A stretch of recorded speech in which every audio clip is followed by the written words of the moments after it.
E por fim, para encerrarmos nessa noite, quarto, aqui do versículo 36 ao versículo de número 40, nós vamos ver duas doutrinas ensinadas na Bíblia, que é a soberania de Deus no chamado e na salvação do homem e a preservação de Deus na vida daqueles que Ele chama. Vamos de verso a verso. Então, em sua resposta, no verso 36, Jesus disse: embora eles tenham visto, não creram. Essa multidão estava sempre seguindo Jesus e reivindicando várias coisas, vendo milagres, estavam andando com Jesus, seguiam Jesus, mas Jesus olha para essa multidão e diz: vocês não creem em mim? Ora, mas o próprio Evangelho de João é claro em dizer, no capítulo 2, no versículo de número 23 a 25, que eu quero aqui ler com vocês. Isso é uma das coisas que João deixa claro logo no início do Evangelho. Olha o que ele vai dizer. João, capítulo 2, versículo de número 23 ao 25. Diz assim: estando ele em Jerusalém durante a festa da Páscoa, muitos vendo os sinais que ele fazia, creram no seu nome. Mas o próprio Jesus não se confiava a eles, porque os conhecia a todos. E não precisava de que alguém lhes desse testemunho a respeito do homem, porque ele mesmo sabia que era a natureza humana. Então Jesus Cristo está olhando para aquela multidão que estava seguindo ele, que via sinais, mas ele diz: vocês não creem em mim. Jesus, como é Deus, sabia e conhecia completamente cada um dos corações ali individualmente. E por isso ele não precisava da informação de ninguém. Ele não precisava que ninguém lhe dissesse nada. Ele sabia aqueles que criam nele. E ele olha para aquela multidão e diz: nenhum de vocês aqui creem em mim. Isso é assustador. Jesus sabe absolutamente de todas as coisas. Imagine só, Jesus dizendo a toda essa multidão que estava ali seguindo ele, que foi alimentada por ele, Jesus dizendo: vocês não creem em mim. Se eu tivesse no meio daquela multidão, para mim ali já seria o maior milagre. Porque eu imaginaria: como é que esse homem sabe que eu não creio nele, desse tanto de gente aqui? Mas esse é o nosso Senhor, esse é o nosso Deus. Ele sabe. Ele sabe aqueles que estão por causa do milagre, ele sabe aqueles que estão por causa da cura, ele sabe aqueles que estão por causa do conforto, ele sabe aqueles que estão fracos, aqueles que estão fortes, e aqueles que não são deles e os que são. Ele sabe. Jesus sabe. Ele conhece minuciosamente, por dentro e por fora. Jesus sabe. Olha como ele deixa claro nesse texto. Vocês me seguem, mas não creem em mim. Verso de número 37. Aqui Jesus deixa bem claro que todos que Deus deu a ele, Jesus, esses virão ou virá, como diz o texto. E vir aqui nesse texto é a mesma coisa de crer. Vir é a mesma coisa de crer. É o mesmo sinônimo. Como se fosse comer de Cristo, como nós veremos mais adiante em outra exposição aqui nesse texto. É crer. Como beber também significa crer. Todas essas palavras, crer, comer e vir, aqui no Evangelho de João, se referindo à pessoa de Jesus, é sinônimo para crer. Então ele diz que ninguém pode ir até ele se o Pai não trouxer. Nós podemos ver isso no verso 44. Ninguém pode vir a mim se o Pai que me enviou não o trouxer. O Pai é quem traz. Agora preste bem atenção no que eu vou dizer aqui.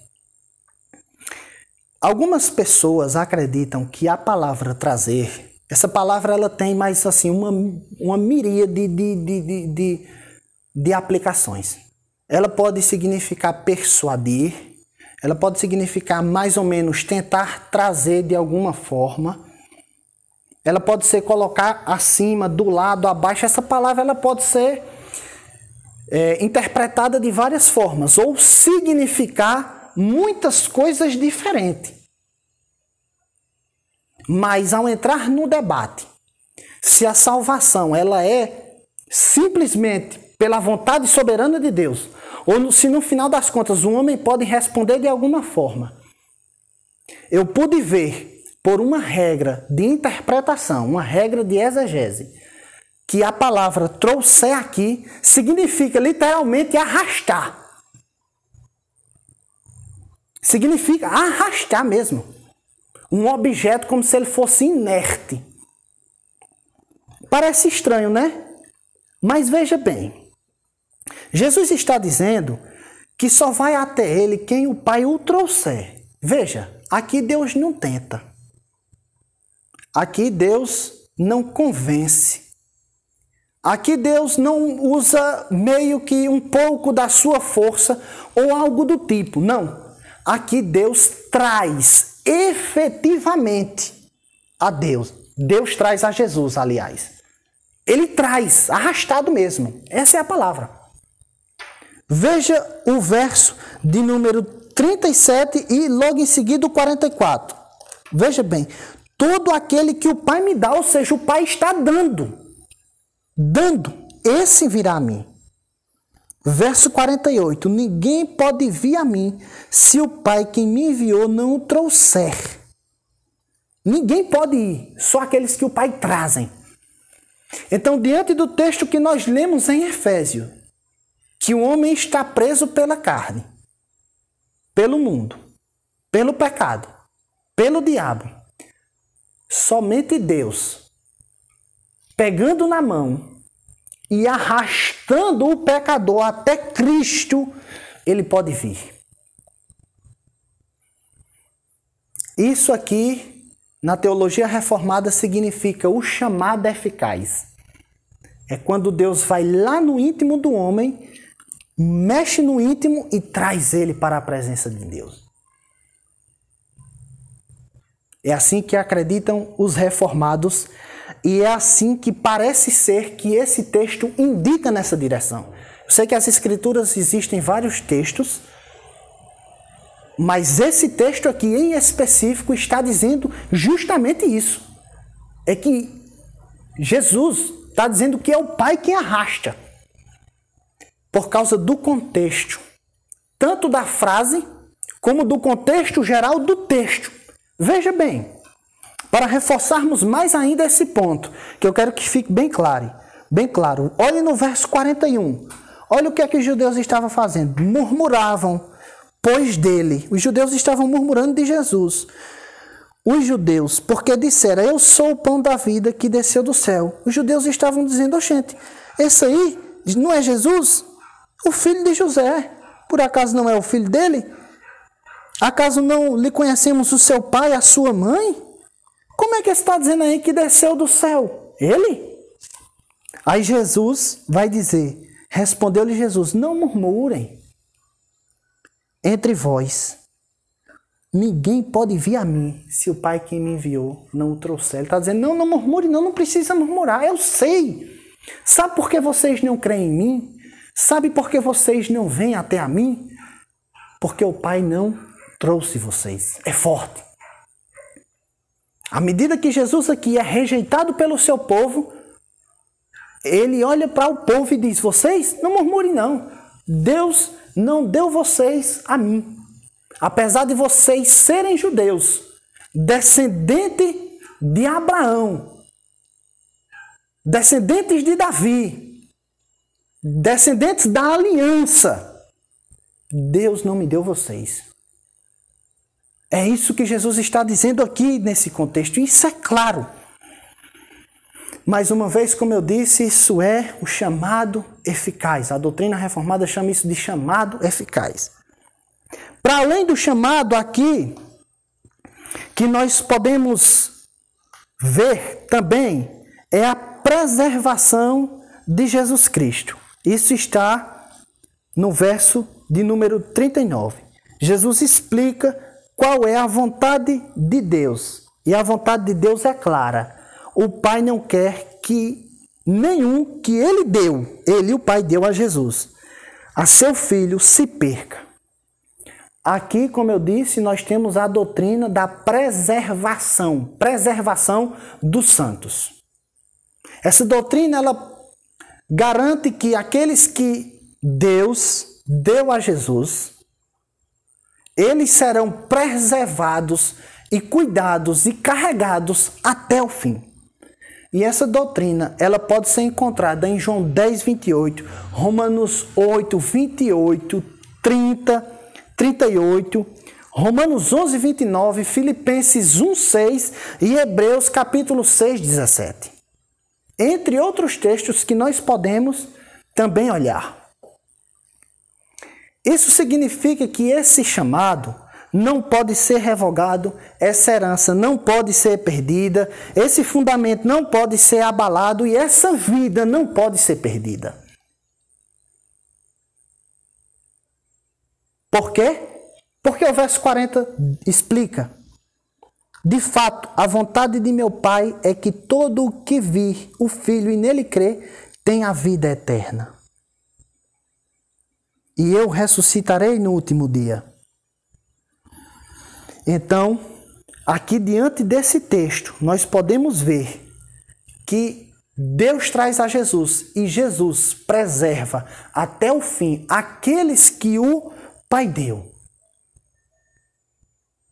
Verso de número 40.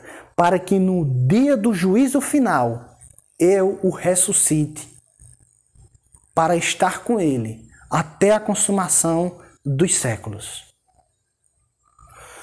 Essa doutrina, ela nos conforta e nos consola da seguinte maneira.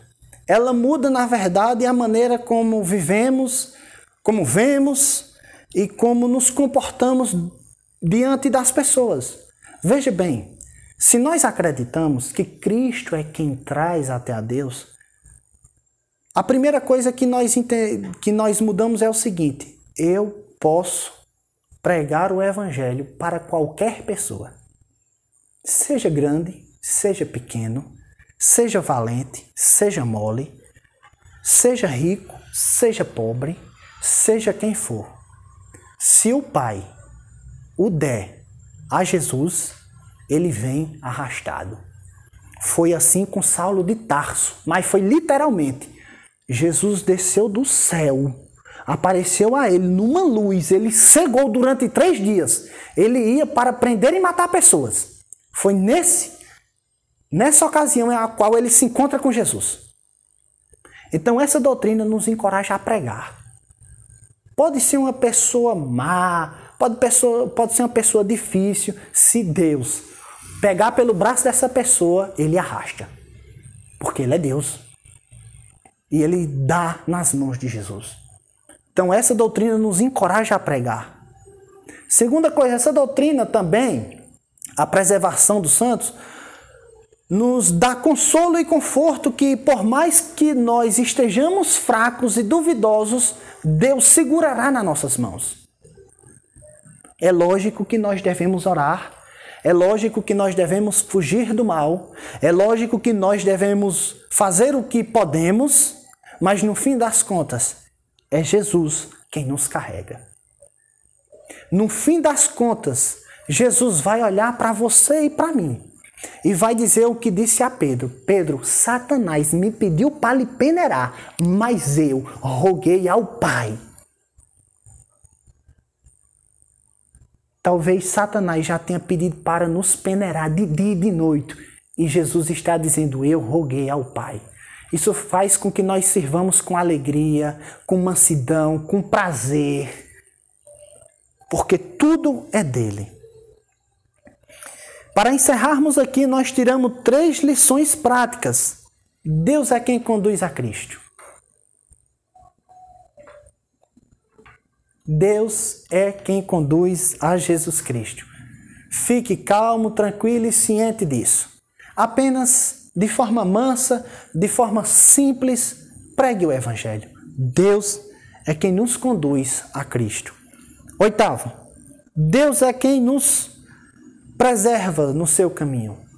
Nós devemos pregar o Evangelho, nós devemos ensinar o Evangelho, nós devemos visitar as pessoas que estão fracas e frias na fé, nós devemos visitar, ensinar e orar pelas pessoas que se afastaram da igreja, mas nós não devemos adular ninguém, porque no fim das contas, Deus preserva os seus.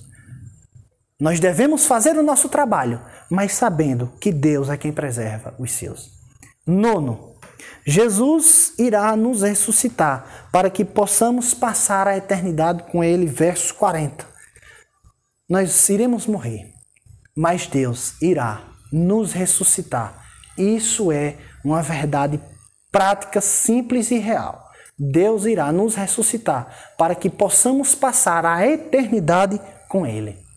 Que Deus possa nos abençoar em nome de Jesus Cristo.